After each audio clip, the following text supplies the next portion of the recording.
Hey everybody, this is Chris from fluentinmandarin.com, and thanks for checking out this video where I'm breaking down Chinese for you and making Chinese easier to understand.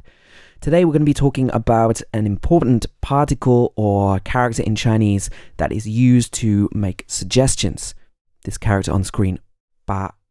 Okay, so let's get into this video. It's a grammatical particle that's used to make a suggestion, as I said, or to soften the tone of the sentence. And it's always used at the end of a sentence as the last character in the phrase. So this character is pronounced ba, B-A, and this character is not pronounced in a particularly strong tone. It's normally unstressed when you hear it in a sentence. This character is actually not that difficult to use compared to some more difficult aspects of Chinese grammar. So some stuff in Chinese is really not that difficult. Okay, so let's have a look at some examples of how this particle is used. 走吧. 走吧 would mean let's go. 走 means go or leave. And ba makes it into a suggestion. So in Chinese, obviously, you can see here there is no real word for let's. It's just you would put ba at the end of the sentence, and a lot of sentences would be let's in English would be just adding ba at the end of the sentence in Chinese. For example, 吃饭吧. 吃饭吧. Let's eat. 吃饭 means eat or eat a meal, eat rice. Ba makes it into a suggestion. Let's eat. 吃饭吧. Another example that you'll hear a lot in colloquial Chinese. 休息一下吧. Take a rest. 休息 means to rest.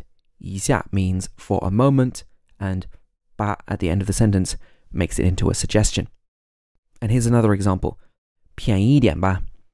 便宜一点吧. Can it be a little cheaper? 便宜 means cheap, and in this case it means cheaper. 一点 means little, a little, and ba makes it into a suggestion. So you're suggesting that it could be a little cheaper. 便宜一点吧. Can it be a little cheaper? And you can use this one when you're negotiating as well. You can also use ba to soften the tone of a sentence or make a concession. For example, 好吧 means all right then. You might have heard 好的, which it means okay or all right. 好的.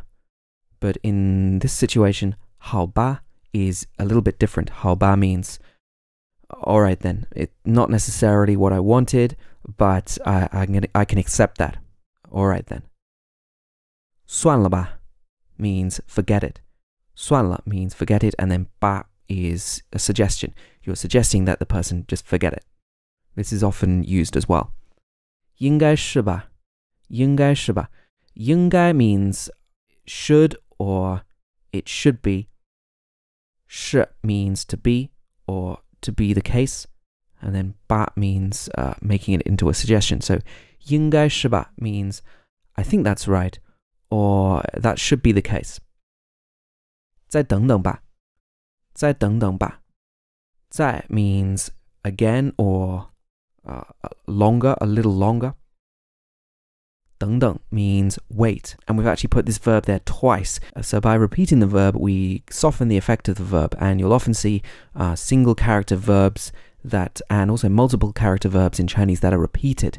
This is a very common aspect of Chinese grammar as well. And then ba at the end of the sentence makes this into a suggestion. 再等等吧. Wait a little while longer. Why don't you wait a little longer? Okay, so hopefully that was fairly easy to understand. As you're listening to colloquial examples of Chinese, I think you'll hear a lot more examples of how ba is used. Okay, so thanks for watching this video. Please do help me to hit the like button if you enjoyed it, and share it with somebody who might find it useful. Also, check out my website for more Chinese learning tips, to sign up for my mailing list, and you can find out about my full courses there as well. Thanks everybody, and see you in the next video.